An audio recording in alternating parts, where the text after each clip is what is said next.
Julie Le Sueur, je suis psychologue clinicienne au CHRU de Lille, dans 2 services différents. D'une part, le Centre de recherche et de ressources pour la mémoire, qui est aussi un centre de référence pour les malades d'Alzheimer jeunes, et puis également dans un service de génétique clinique. Voilà, c'est 2 services qui sont liés d'une certaine manière, dans certains contextes. Je travaille au Centre Mémoire depuis février 2012. Et en génétique, je suis arrivée en novembre ou décembre 2012. Avant, j'ai effectué des stages durant mes études. Tous mes stages, l'ensemble de mes stages en milieu psychiatrique, par choix. J'ai travaillé donc en milieu fermé, comme on dit, enfin en hôpital psychiatrique, et puis en centre médico-psychologique, où là il s'agit plutôt d'accompagnement, de consultation externe, d'accompagnement psychothérapeutique des personnes en externe. Donc, avant d'arriver à l'hôpital, avant de mettre un pied au CHRU, mon expérience en tant que stagiaire psychologue, elle était l'expérience du secteur psychiatrique. Et je pense que ça... Évidemment, cette expérience auprès des patients que j'ai pu rencontrer, qui m'ont énormément appris, influence un petit peu mon regard sur ce qui se passe dans ces services de soins hospitaliers. Alors, le sujet du diagnostic précoce qui est posé actuellement suscite de vives réactions. C'est difficile. Je pense que c'est important de se décaler un petit peu, surtout quand on est psychologue, de ce qu'il y a derrière comme questionnement latent, c'est-à-dire est-ce que ça pourrait être nocif psychologiquement ou pas pour le patient. Répondre à la question par oui ou par non annulerait, je pense, la démarche éthique en elle-même. Voilà. Donc, en s'en décalant, on peut tout de même y réfléchir aux enjeux médico-sociaux que cela implique, puisque si on veut diagnostiquer précocement, c'est évidemment pour améliorer le pronostic de ces personnes, mais ça implique des enjeux psychiques importants auxquels il est nécessaire de réfléchir. Et si diagnostiquer précocement devient un impératif, devient une demande aussi de la population générale. Un deuxième impératif éthique serait d'accompagner de manière souple dans le temps ces démarches-là. Voilà, dans une société qui est toujours la société du plus rapide, du plus efficace. On a tendance à faire croire aux personnes qu'on est capable aujourd'hui de tout anticiper, pour tout maîtriser. C'est une vision de l'homme qui peut être parfois un petit peu dangereuse, qui pose question au niveau de risques éventuels de glissement vers une vision de l'homme qui serait responsable, autonome, et du coup un être qui serait rationnel, qui utiliserait de l'information pour optimiser le déroulement de sa vie de manière complètement rationnelle. Je ne pense pas que le psychisme humain fonctionne comme cela. Je pense que ça nécessite de prendre en considération le caractère à la fois irrationnel et ambivalent de la psyché humaine. Nous sommes avant tout des êtres d'histoire, mais prendre en compte toute cette partie, toute cette part de subjectivité, toute cette vie inconsciente interne, ça demande du temps, c'est plus coûteux psychiquement et donc matériellement, parce que maintenant le temps dans nos institutions de soins, le temps est compté, le temps c'est de l'argent maintenant dans ces institutions. Du coup voilà, je pense que ça nécessite de prendre le temps de la rencontre en fait, parce que pour prendre en compte ce côté ambivalent de la psyché, ce côté irrationnel, cette vie interne qui est toujours singulière, eh bien il faut entrer en relation avec la personne pour pouvoir l'écouter, essayer d'appréhender un petit peu son monde interne, se laisser un petit peu affecter par son monde interne, et puis ressentir avec elle ce qui serait le temps propice, entre guillemets, pour elle, qui est toujours un temps singulier. C'est pour ça que si on envisage de diagnostiquer plus tôt les gens, à la limite, si on gagne du temps dans ces démarches-là, eh bien autant accompagner mieux les personnes, du coup, vers les annonces, les consultations d'annonces de diagnostic et leurs conséquences. Voilà. Pour la maladie d'Huntington, par exemple, des consultations conjointes sont organisées avec la psychologue, la conseillère en génétique, la généticienne, la neurologue. Donc oui, les deux services fonctionnent déjà ensemble et je pense sont amenés à l'avenir à fonctionner de plus en plus ensemble. Parce que les demandes,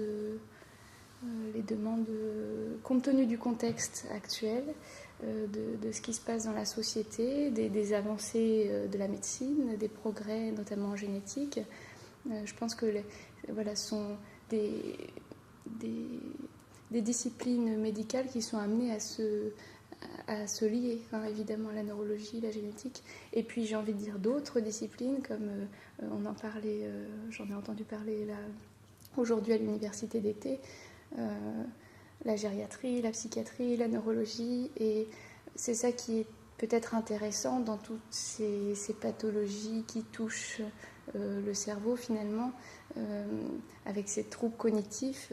Ce qui est intéressant, c'est que ces troubles-là nous troublent parce qu'ils interrogent un petit peu nos représentations, nos visions de l'homme, et notamment nos représentations un petit peu imaginaires, un petit peu clichés parfois, entre qui clivent complètement ce qui relèverait de l'âme et ce qui relèverait du corps. Alors là, les troubles cognitifs, quand par exemple quand on parle de l'anxiété, on répertorie, vous savez, des signes comme ça, et puis troubles cognitifs, on ne sait jamais s'il faut mettre ces troubles-là dans la catégorie des troubles somatiques ou des troubles psychiques, et je trouve ça super intéressant parce que ça remet en question un petit peu la vision même qu'on pourrait avoir de l'homme. Donc oui, j'espère que toutes ces disciplines pourront de plus en plus fonctionner ensemble, faire du lien, c'est important. Il faut lutter contre ces clivages idiots qui nous amènent à vivre des situations vraiment à la fois complexes et désastreuses, parce que chacun se renvoie un petit peu la balle quand on est dans des situations difficiles, en fait, qu'un patient relève de la neurologie ou de la psychiatrie, c'est difficile d'entendre encore aujourd'hui des choses comme ça. La question de la place du psychologue dans ce type de services médicaux spécialisés, elle est toujours à construire. Elle est difficile à tenir parfois, mais tellement enrichissante, riche d'enjeux, de défis, que je pense que la place, c'est les patients qui nous la font. Hein. C'est les patients qui nous montrent à quel point c'est essentiel d'avoir des espaces comme ça pour déposer des croyances, des représentations, des affects, dans des lieux qui parfois manquent un petit peu d'humanité quand même. Hein.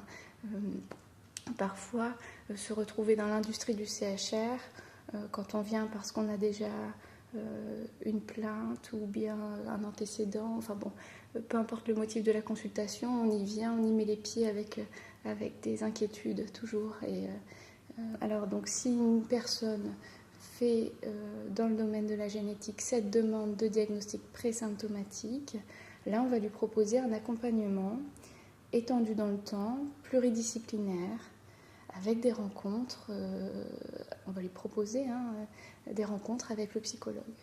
Et ce cadre d'accompagnement qui est un petit peu automatisé, qui est issu des lois de bioéthique d'ailleurs, il est un petit peu automatisé comme ça, mais en même temps il est très contenant à la fois pour les professionnels et pour les patients, parce que tout simplement ça nous donne le temps de réfléchir, le temps et l'espace, enfin différents espaces-temps qui vont recevoir ce patient, cette personne, qui n'est pas patient d'ailleurs parce qu'elle n'est pas malade, cette personne dans différents espaces. Elle va pouvoir voilà, obtenir des informations objectives, scientifiques. Elle va pouvoir déposer ses croyances, ses affects. Elle va pouvoir, comme ça, dans différents espaces-temps, se réunir finalement, se retrouver un petit peu et réfléchir. Voilà, réfléchir à cette possibilité qu'on lui donne, que la société aujourd'hui, avec les progrès de la médecine, lui donne, de savoir. Même s'il n'y a pas de bénéfice médical, ni de méthode préventive, ni curative, eh bien, voilà, on lui donne la possibilité de savoir si oui ou non, un jour, elle déclarera cette maladie. Alors, Marcela Gargiulo parle de ce travail d'anticipation protecteur avec les patients qu'elle fait, ce travail qui permet de mobiliser ce que Freud appelait l'angoisse signale, qui permet de préparer le psychisme et d'éviter tout ce qui est de l'ordre de l'effraction traumatisante, de ce qui n'a pas été pensé avant et qui du coup fait complètement effraction. Et puis donc tout ce travail d'accompagnement à la décision. Vais-je faire le choix de savoir ou de ne pas savoir? Et donc Marcela Gargiulo parle de parfois son travail auprès de ses patients qui serait de faire l'éloge de l'incertitude, c'est-à-dire que de faire le choix de ne pas savoir serait un choix libre et un véritable choix en fait. Dans le domaine de la médecine prédictive, on sait que la demande des personnes, de la population, elle est directement en lien avec les progrès de la médecine et ce que la médecine propose finalement.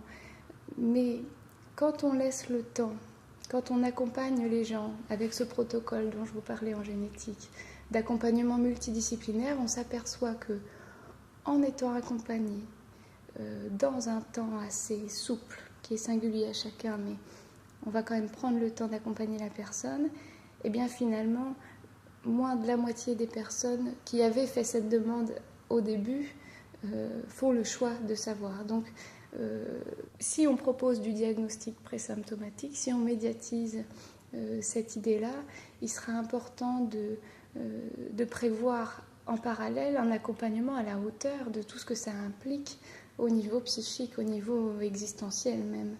Je pense que c'est véritablement important. Alors, pourquoi pas s'inspirer de ce qui est fait effectivement en génétique, avec cette proposition d'accompagnement pluridisciplinaire, étendu dans le temps.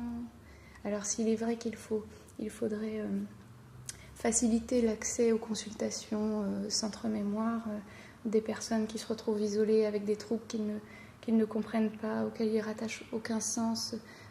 C'est vrai qu'il faudrait faciliter l'accès, sensibiliser les médecins généralistes, mais une fois que le patient est pris en charge en quelque sorte, il est surtout urgent, je pense, de prendre le temps d'aller à sa rencontre, d'apprendre à le connaître, de lui laisser le temps aussi d'élaborer une demande de ne pas savoir, parce qu'on nous dit qu'il faut respecter le droit de ne pas savoir autant que le droit de savoir. Mais comment on entend une demande d'ignorance?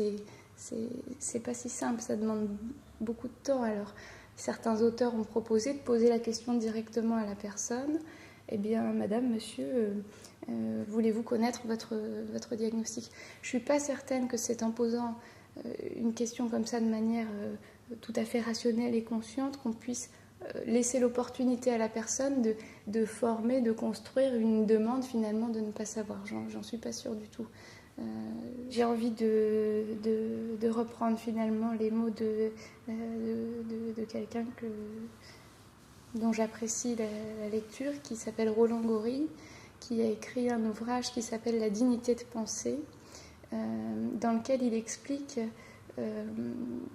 les risques d'une société qui aurait comme ça une idéologie hygiéniste d'un individu qui serait support de facteurs de risque. Et puis il souligne à quel point on a une collision entre les exigences d'immédiateté de la société et le caractère absolument temporel de l'être humain. La temporalité psychique, ce n'est pas la temporalité chronologique, ce n'est pas le temps qu'on mesure, qui s'écoule, c'est ce qui se déroule psychiquement, qui est toujours singulier, qui est palpable seulement dans la relation. Donc finalement, appréhender la temporalité psychique d'une personne, ça demande du temps chronologique. Et oui, le problème, c'est que la société ne fonctionne pas du tout comme ça.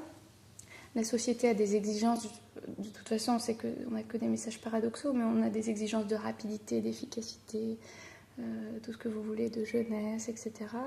Et ça rentre complètement en collision, comme le dit Gori, avec ce qui caractérise le psychisme humain, c'est-à-dire la temporalité, la subjectivité, toutes ces dimensions qu'il est tellement facile de mettre de côté parce qu'on n'arrive pas à les objectiver, c'est tant mieux, mais c'est ce qui n'est pas comptabilisable, ce qui n'est pas palpable et qu'il est trop facile d'ignorer malheureusement.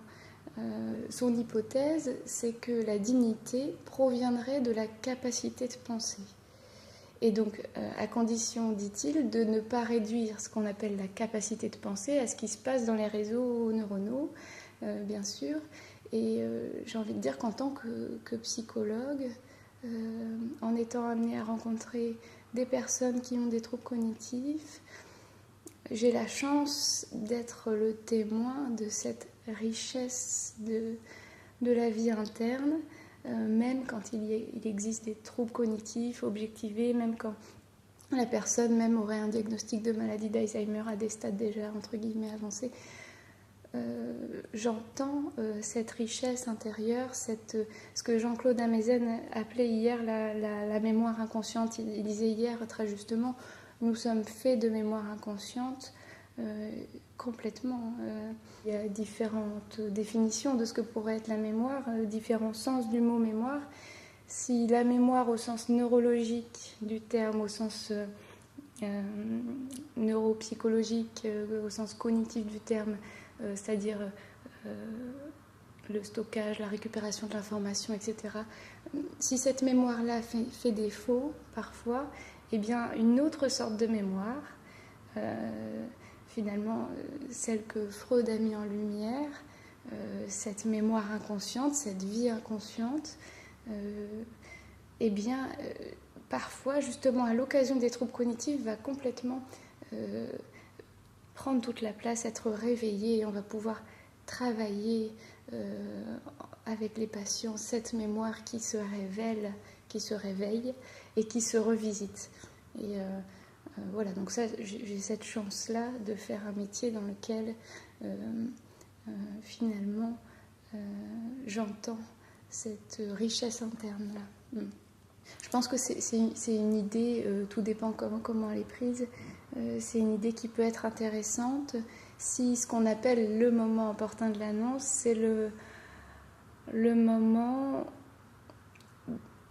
qu'on aura senti avec le patient, avec sa temporalité à lui, et puis celle de ses proches évidemment, mais en particulier quand même le premier intéressé, c'est le patient. Ce moment opportun, ça serait le moment qu'on aurait senti avec le patient, et pas le moment où on aurait décidé qu'il serait nécessaire de faire le diagnostic parce que on a besoin de mettre des prises en charge médico-sociales tout de suite en place. Enfin, je pense que ça serait violent. Donc oui, cette idée du moment opportun, elle est intéressante tant qu'on ne la fixe pas à un temps donné ou à un stade de la maladie. Tant que ce moment opportun reste celui du patient et donc indéfinissable puisque toujours unique, toujours singulier. Et puis toujours lié à une demande dans la maladie d'Alzheimer. Certains l'ont souligné aujourd'hui. Parfois, la personne qui a les troubles cognitifs n'est pas en demande. Ce sont ses proches qui seront en demande. Cette demande est à entendre, à prendre en compte, etc. C'est tout le côté délicat de prendre en compte la temporalité du patient, mais aussi celle de ses proches qui ont besoin de comprendre les changements, de comprendre ce qui se passe.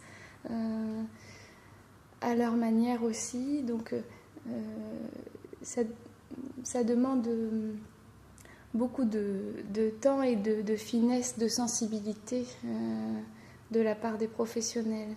Et des professionnels, des médecins qui malheureusement se retrouvent eux-mêmes à ne pas avoir le temps de de recevoir autant qu'il serait peut-être nécessaire les personnes en consultation pour simplement apprendre à les connaître, les accompagner. Parfois d'ailleurs, au centre mémoire, qui est aussi le centre de référence pour les malades d'Alzheimer jeunes, on rencontre des patients jeunes qui ont tellement souffert avant d'arriver, qui ont souffert d'une errance diagnostique, parce qu'évidemment, comme ce sont des patients jeunes, on n'a pas pensé à leur proposer une consultation mémoire.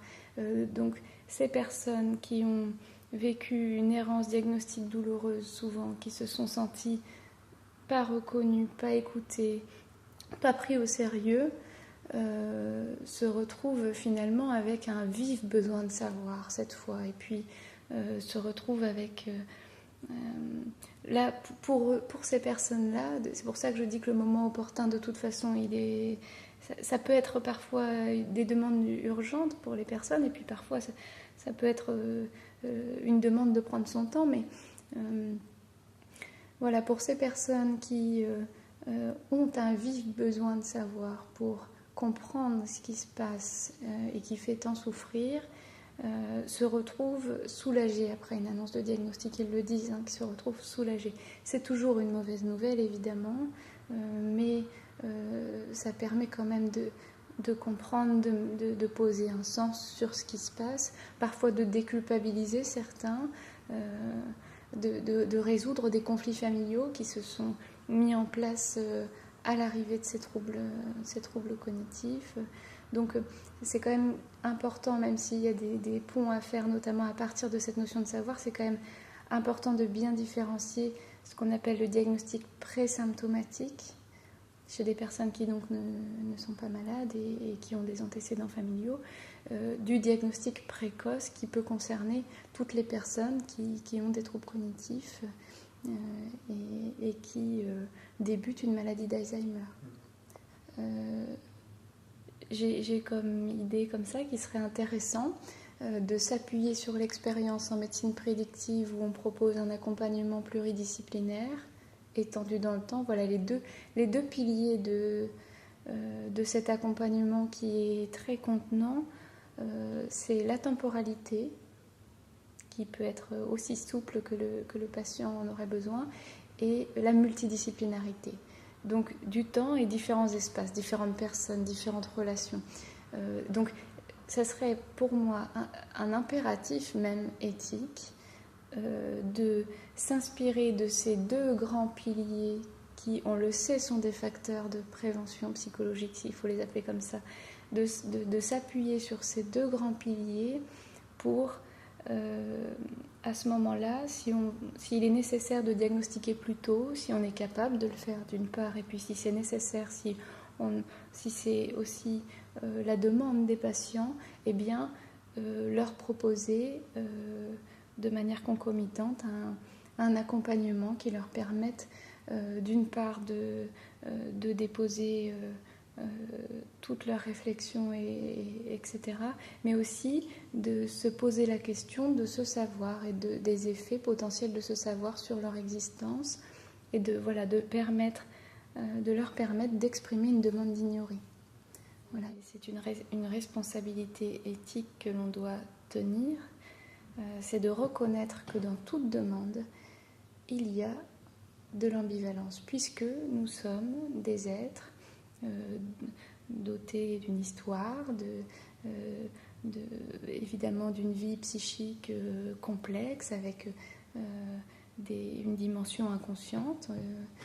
Donc, toute demande de savoir, dans ce contexte, comporterait une dimension d'ambivalence, c'est-à-dire que même une personne, je parlais des personnes tout à l'heure qui ont tellement souffert d'une errance diagnostique trop longue qu'ils ont un vif besoin de savoir tout de suite, et ces personnes, il faut vraiment les entendre, les écouter et puis leur apporter ce dont ils ont besoin, mais même chez ces personnes-là, toute demande comporte une dimension d'ambivalence qu'il s'agit de reconnaître.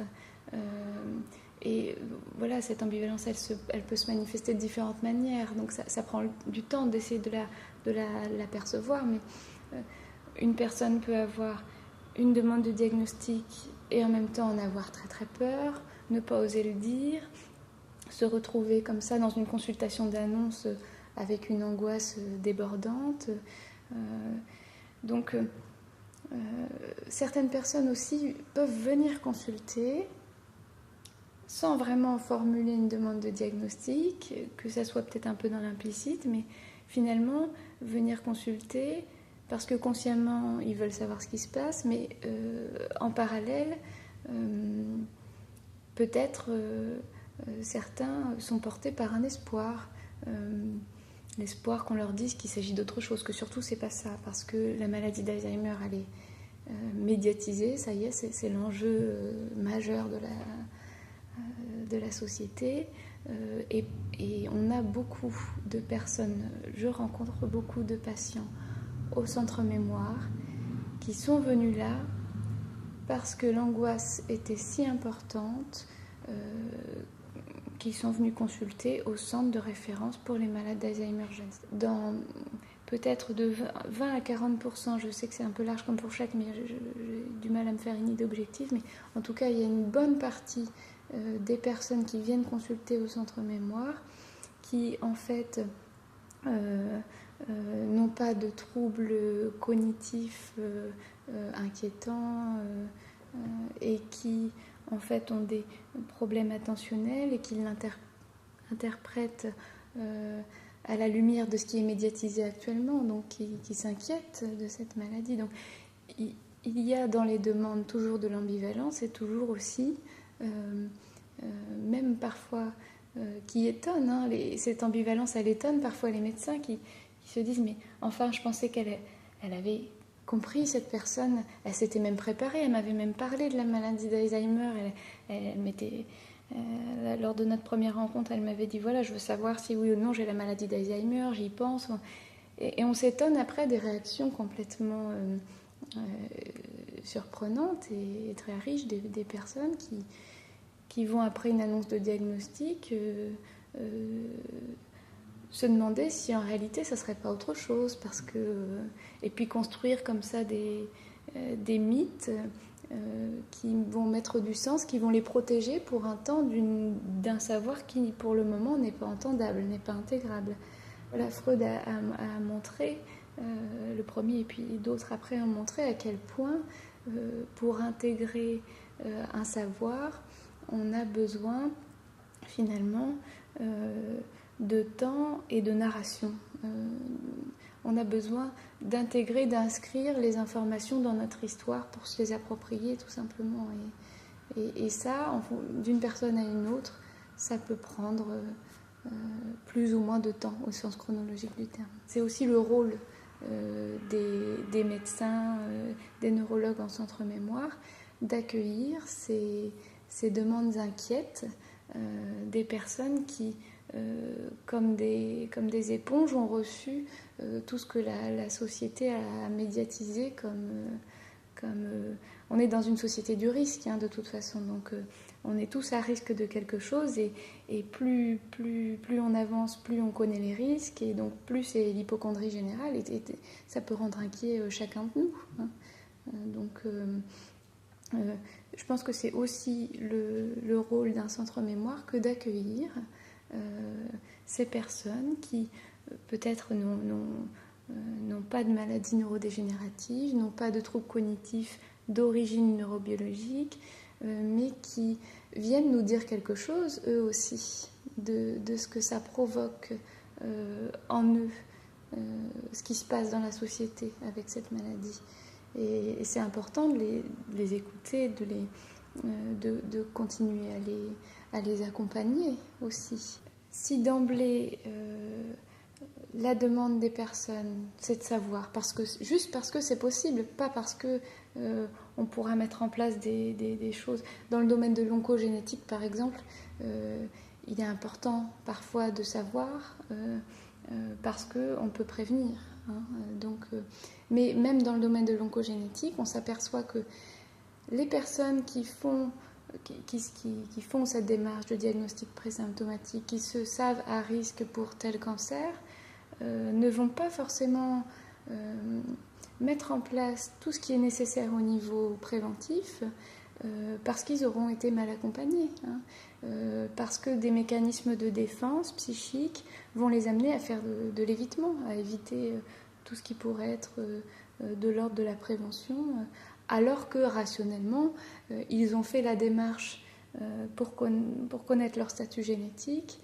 afin de mettre en place toutes ces démarches de prévention, etc. Donc, même dans les domaines où le fait de savoir peut apporter un bénéfice objectivable médicalement parlant, eh bien, même comme ça, même dans ce domaine-là, finalement, encore une fois, le sujet humain montre toute son ambivalence et toute sa fragilité, parce que quand les personnes ne sont pas accompagnées, quand on n'accompagne pas l'information avec la parole, finalement, eh bien, ça fait des dégâts. Ça fait des dégâts. Il y a des dégâts objectivables et puis des dégâts qui se voient beaucoup moins, et c'est là que c'est dangereux, des dégâts psychiques, des traumatismes, des existences complètement morcelées. Donc, si on laisse le temps à l'élaboration psychique de se faire, parce que pour élaborer, on a besoin de temps, c'est ce qui caractérise l'humain, on est profondément temporel.